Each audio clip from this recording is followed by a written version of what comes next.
GP dollar, similar to the dollar and euro dollar breakdown, but this is a case of chop, chop, chop, chop.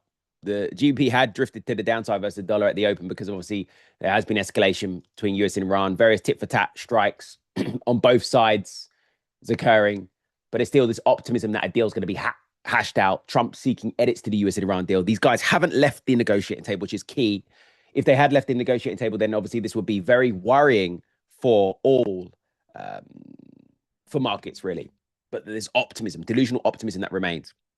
So where we look here at GU, obviously we had this wedge that played out, that downside made sense. And then now we've formed another rising channel, which potentially subject to resumption of to the downside, a breakout to the downside. But similar to EU, it would be a couple of areas keep an eye on, potentially for those equal highs up here, that taking out liquidity of Friday's high.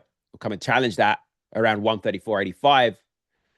Or potentially rejections above this Asian range, which we're getting now to sweep above the high. If that plays out, we're going to be obviously challenging the low around 145.45. And there is obviously a risk that we break out of this wedge and then be drawn into those areas of liquidity. Key areas of liquidity, similar to euro, just below there, we've got 34.10 and we've got 33.80. But committed moves, we do need a big catalyst.